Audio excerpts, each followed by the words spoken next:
Hello everyone, আমি আনু। আমি চলে এসেছি আরেকটা নতুন মিনি ব্লগ নিয়ে। তো আমার এই ব্লগে তোমাদের সবাইকে স্বাগত জানাই।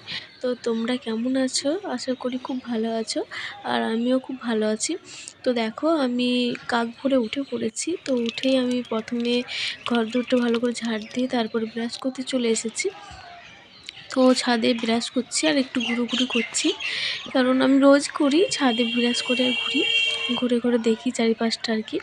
তো আমার ব্রাশ করা কমপ্লিট হয়ে গেলে আমি নিচে চলে যাব, নিচের কাজ করব গিয়ে। আমার উপরের কাজ সব কমপ্লিট। তো এই গাছটা শুকিয়ে গেছে, এই গাছটাতে একটু জল দিয়ে দিচ্ছি। তো ঘরের গাছগুলো তোমাদের একটু শেয়ার করে দিই। ঘরে এই যে আমি কত রকমের গাছ লাগিয়েছি টবে।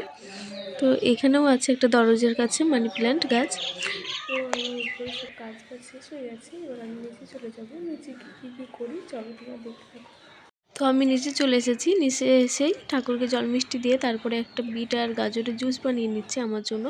আমি এটা প্রায় খাওয়ার চেষ্টা করি, কিন্তু রোজ তো খাওয়া সম্ভব না, তাও খাই, মাঝে মধ্যে খাই, একদিন খাই একদিন খাই না। তো এই যে আমার বিটের জুসটা হয়ে গেল, এবার আমি ভালো করে ছাঁকনি দিয়ে ছেঁকে নিচ্ছি। এবার এটা খেয়ে নেব। তো 1 কাপ মতন বানাই রোজ, বেশি খেতে ভালো লাগে না, 1 কাপ মতন বানিয়ে খাই। তো এবার খেয়ে দেখছি কেমন হয়েছে।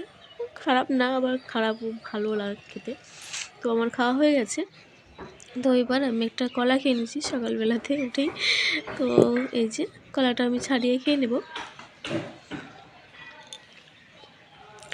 তো আমার কলাটা খাওয়া হয়ে গেছে। এবার আমি একটু গুড় আর চিড়ে খেয়ে নেব। কতদিন খাইনি, খেতে ভীষণ ইচ্ছা করছে, তো একটু খেয়ে নিলাম। তো আর ওদিকে কলপারে কিছু বাসন আছে। আজকে আমাদের শনিবার, নিরামিষ রান্না হবে। তো সব কিছু মেজে ঘষে আমি রান্না করে চাপিয়ে দিয়েছি, তারপর রান্না হয়ে গেছে। এই যে সজনের ফুল ভাজা করেছি, আর সোয়াবিন দিয়ে আলু দিয়ে একটা ঝোল বানিয়েছি, আর এই যে কাঁচা কলা আর গন্ধভাজলি পাতা দিয়ে একটা রসা করেছি। তো এটুকুই আজকে রান্নাবান্না। আজকে অল্প রান্নাবান্না করেছি। তো কেমন হয়েছে অবশ্যই কমেন্ট করে জানিও। আবার দেখা হচ্ছে পরবর্তী কোনো ব্লগের সাথে। তো আজকের ব্লগটা এটুকুই। বাই, ভালো থেকো, সুস্থ থেকো, টাটা।